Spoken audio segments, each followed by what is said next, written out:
Well, greetings and hello there, everybody. It's me, your beloved Star Wars Dad, Nooch Too Good, and yes, new Datacrons are coming out in Star Wars Galaxy Heroes. The Whispers of Wealth are going to be here very soon. Actually, they're here right now. You can go buy them, you can get the stuff for them, you can upgrade them, you can have a good old time doing it while the rest of us sit back and wait for them to become more available next time we have Conquest. But Whispers of Wealth are out there right now. Let's take a look and see what these Datacrons are going to do for us in Star Wars Galaxy Heroes, what they're all about, who they're helping, who they're upgrading, and what those upgrades might chance to be. Let's take a look first. I just want to see, what are the bonus stats? What are the bonus stats? It's always important when we get like accuracy and I'm trying to think of other ones that just really do nothing for me, but these are not those. Health, protection, potency, critical damage, offense, armor penetration, tenacity. That is a high quality set of available affixes for these Datacrons all along the way. So I'm gonna look forward to having all the health, protection, potency. Okay, that's good. That's a positive. Looking good. I'm trying to think, like, accuracy is one. And what's the other one? Why is it all green over there? It kind of hacks me off. Anyway, I got to fix my green screen. We'll deal with that later. Just ignore, don't pay no attention to the green screen behind you. All right, anyway, let's take a look at these alignments here. Whenever dark side allies, so here's dark side, inflict a debuff, they gain 2% critical chance for 3 turns. Poop. All right, whenever dark side allies gain tenacity up, they gain protection up, 10% stacking for 2 turns. There are several pirates that do tenacity up, so this might be helpful for your pirate squads. We'll have to see, but there are several pirates that have tenacity up. At the start of the encounter, dark side allies gain 15% max health and 15% max protection for each other dark side ally. One of my favorites.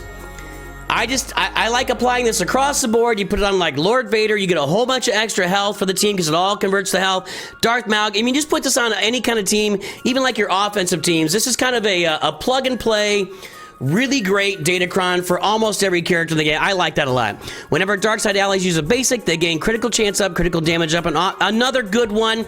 I still like this better, but if you're in a situation where you want to do a lot of damage, like you could think of a Bo-Katan trying to go against Lord Vader, that would be a really great Datacron, the first ability to put on there. Whenever dark side allies evade an attack, they gain offensive poop. Okay, so these two right here are the primary ones that you're really looking at. Maybe some tenacity up with your pirates. There might be somewhere else where tenacity up works as well. Light side. At the beginning of their turn, light side allies have a 25% chance to dispel all debuffs. Poop. I mean, come on. I might not even get through 4 turns. Come on, that's just, get out of here. Get out of here. Whenever light side allies use a special ability, they gain evasion up, health steal up, and health up for 2 turns. Kind of the opposite effect of critical damage up and offense up. These guys are getting defensive stuff. This one's okay too. Evasion up, health steal up, and you know, those are okay. That's all right. It's not super duper exciting, but it's definitely not, you know, there are worse things out there. At the start of the encounter, the weakest ally gains 20% turn meter for every light side ally. It's thinking cap time. It's thinking cap time. If you want to ensure that a character like CLS goes first, the weakest ally, if you want to ensure, like, weakest ally, what that means is lowest health and protection total on the team, and that's often going to be like your most offensive, right? Like your 80k or what is it? KDA. Your KDA characters, right? Kills, dies. So no, that's not what I'm trying to say. What do you use for the whatever? This is your offensive characters. I tried to be all cool there, and it didn't work. All right. This could be interesting. I have to really think about, we'll have to think about where to apply that. I'm trying to think of a team where it really would come into play, where having the weakest ally go first, because your tanks aren't going to go first. We'll have to think, let's put some thought to that. I'm not sure. Hey, put in comments if you got a team that's going to work great for, let me know. The first time each light side ally is defeated, remaining light side allies gain 15% offense and 20 speed.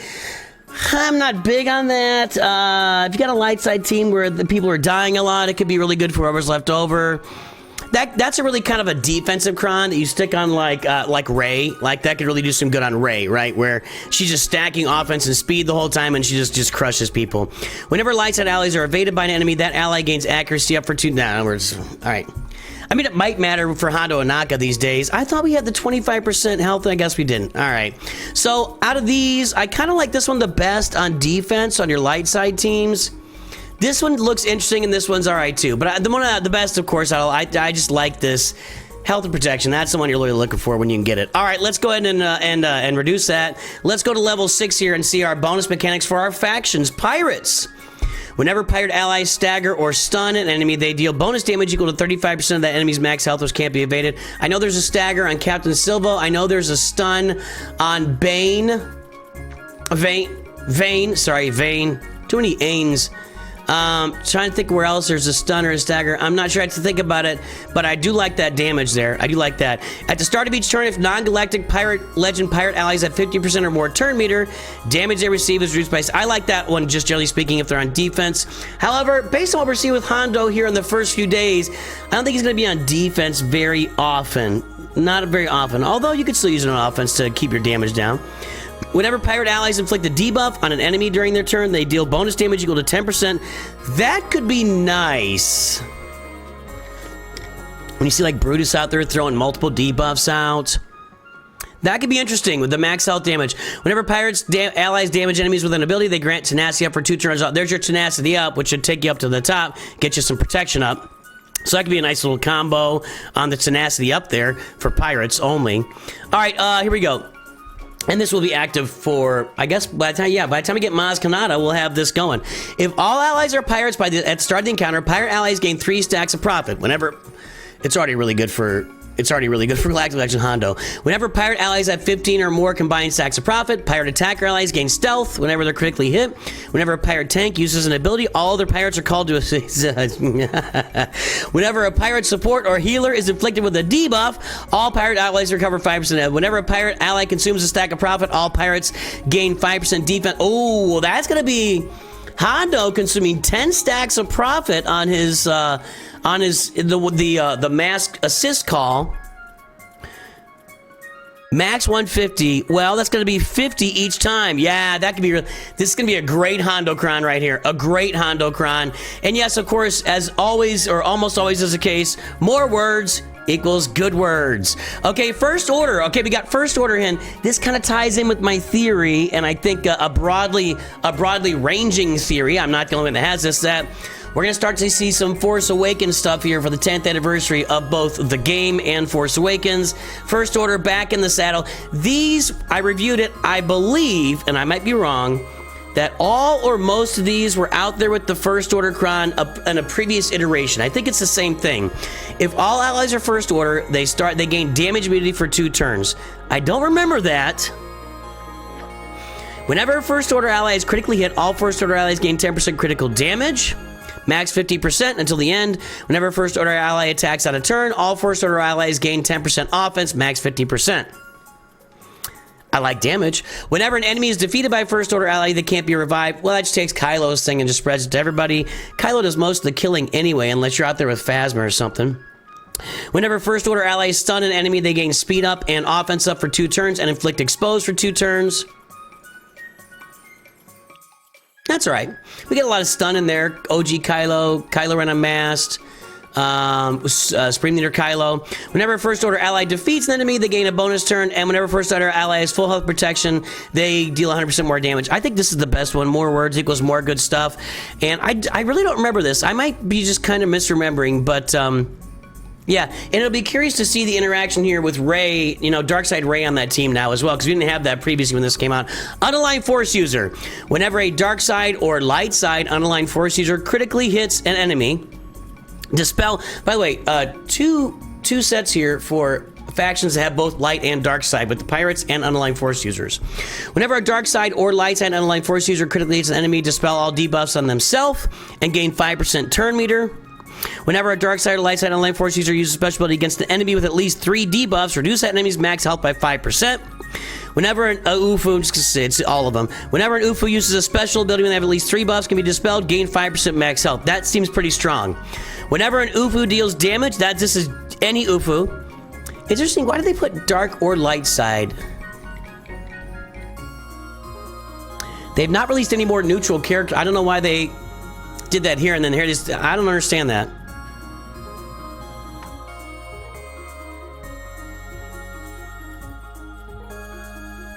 The only non-dark or light side character in the game is original Hondo, and he is not an UFO. I don't know why they put all that's a lot of extra words that seems like it wasn't needed. You know, if I was a copy editor, which I was the copy editor for my senior yearbook in high school. Thank you very much. I would cut these words out. I would just say, scratch that. I'd put like a big line through it, maybe like a curly Q at the end. Get rid of those darks. They don't need that. Don't need that. Whenever an UFO deals damage to an enemy and no other enemy has ability block, then that's an inflict ability block. You might be able to pick a target that you need to ability block, and that could work out okay for you in a very situational situation. The first time each UFO falls below 50% health, they gain damage immunity for 1 turn. And gain health steal up for 2 turns. That could be nice. That could be nice, protecting that team while they're trying to kill Ray.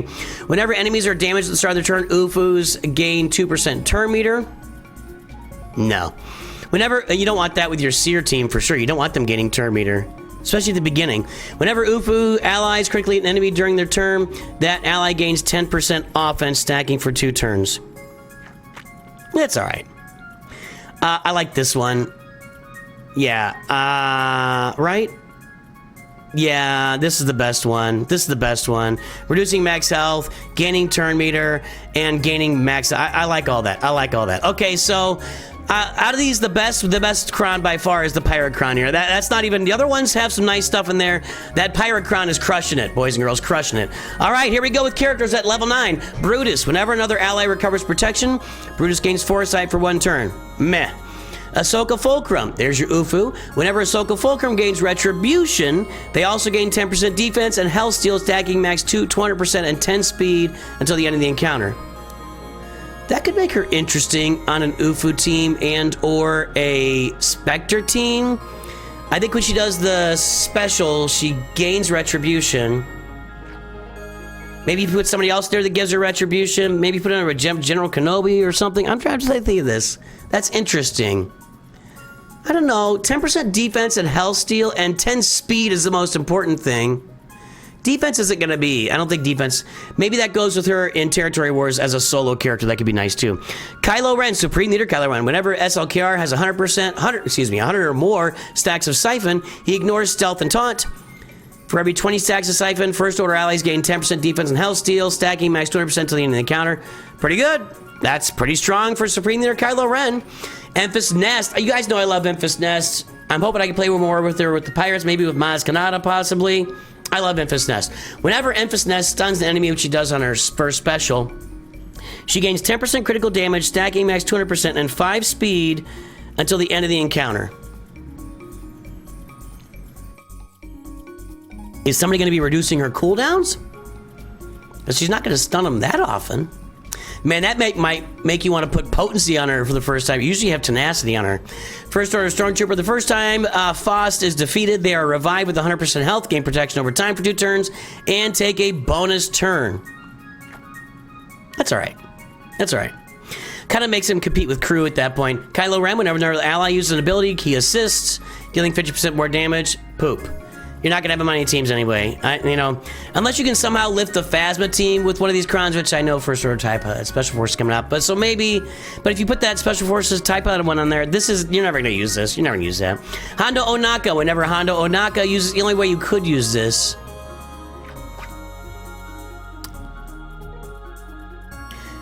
I like these attacking every time. He can't do enough damage to lift Phasma up. Nah. Hondo Onaka, whenever Hondo uses a basic ability, this is OG Hondo by the way, he gains 9 additional stacks of ransom, protection up for 2 turns. Should be an and here. Well, no, there isn't. And reduces his cooldown. Excuse me, sorry, shouldn't be drinking that tea. Reduces his cooldowns by 1. That's interesting. Sit there and do basics over and over, kind of reflecting GL Hondo. Interesting. Visas Mar, whenever she attacks out of turn, recovering 20% health protection, all other allies with retribution assist. Fine. Hux, whenever another ally attacks during Hux's turn, General Hux and that ally gain 25% turn meter. That's alright. When he has a call to assist, so everybody would gain 25% turn meter. It's alright. It's kind of like a Moff Gideon thing there almost, except he's not stripping any turn meter. Whenever Ben Solo deals damage, remove 25% turn meter from the enemy. Out. First Order Special Forces TIE Pilot. This is your crown. This is the one that really made the headway last time. And of course, more words. First Order Special Forces TIE Pilot has 100% potency. While Allied Supreme Leader Kylo Ren is active, Phosphates can't be defeated. While First Order allies have advantage, they ignore taunt. We don't have advantage all the time, by the way. Whenever the ally in the leader slot or First Order Special Forces TIE Pilot is damaged while they have advantage, stun that enemy for 1 turn, which can't be resisted. Whenever an enemy is stunned, First Order Special Forces TIE Pilot's abilities gain 5% bonus damage and max 200%. That's going to happen a lot. There's already a lot of stun on the team. Now they're getting stunned whenever they attack somebody with advantage. And he and the ally in the leader slot gain 10% max health till the end of the encounter. Nothing like Supreme Leader Kylo Ren with an extra 10% max health. Is that stacking? I think that's stacking. It doesn't say it. Can't say one is stacking and not the other. You got to be specific. And if the ally in the leader slot is Supreme Leader Kylo Ren, he gains 5% ultimate charge. I'm curious to see this with Rey. Is it possible that this can extend Darkseid Rey's problematic? I mean, will we continue to see this on defense? I don't know. Whenever a stunned enemy is defeated, you could, if they're all getting stunned. They can't be revived. The ally in the leader slot gains a bonus turn, and the allied leader and First Order Special Forces TIE Pilot recover 100%. That's just killer. It's just killer. Rey, Galactic Legend Rey. The first time each turn Rey uses ultimate charge, they gain an additional 6% ultimate charge.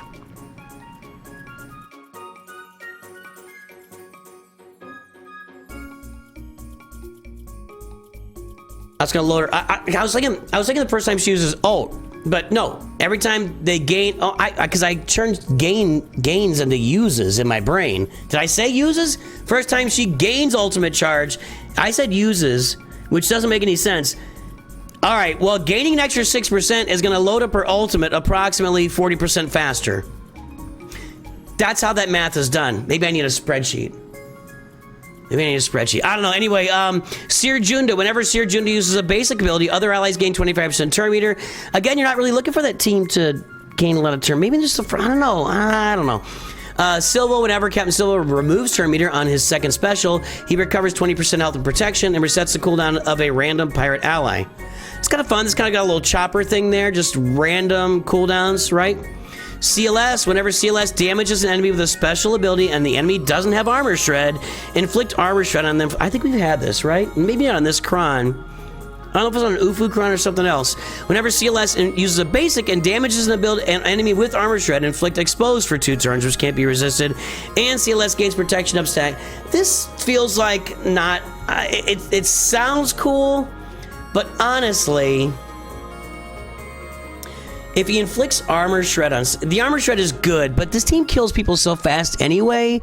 Like, if this team doesn't kill people fast, then they just end up dying because they're not, built for longevity. They're built for speed and killing. So I don't know if that's really... I don't know. We'll find out maybe. First Order Executioner has plus 5% max health and max protection per relic amplifier level, and damage they receive is decreased by 15%. So, yeah, his damage is based on his health. You're just not going to use this. I don't see that being used. Whenever Sana Staros uses a basic ability, she gains protection up, 50% stacking for 2 turns, and 50% turn meter. Whenever Sana Staros damages an enemy using a special, inflict fear for 1 turn on the enemy, which can't be... That's actually pretty strong. If she's out there assisting and stuff, that could be pretty strong. Mainly for this, inflicting fear... I don't know, I'm trying to think of cooldown resets out there, but that could be interesting. Whenever Quiggled is dealt damage, reflect 20% damage dealt. I'm not a big fan of these. I know. Now, when this is sitting on an entire Galactic Republic team in Conquest, it can be a really big deal. On one character, I just don't feel like this is... it's fine. It's not a bad thing. Maybe that'll work for the Mosque. I don't know, whatever. Kylo Ren Unmasked. At the start of crew's turn, dispel all debuffs, and they recover 5% health for each debuff. Another way for Kylo to recover and maintain a bunch of health in Star Wars Galaxy Heroes. There you go, boys and girls. Let me know which Datacrons I am missing the boat on. For those Ufus, I'm not really sure. Those are just kind of... They all just seem okay to me. All the Ufu Crons seem okay to me. I don't see anything like in there super special. No. Probably Rey's is the best one. That could be a pain in the butt, really. I mean, if she's getting to her ult like 40% faster, like I said, based on my spreadsheet and my internal math, that could really be annoying if she's just constantly protecting the team. All right, boys and girls, let me know in comments what I'm missing out on. Have a good day. I'll talk to everybody very soon. And of course, always remember, Nooch too good.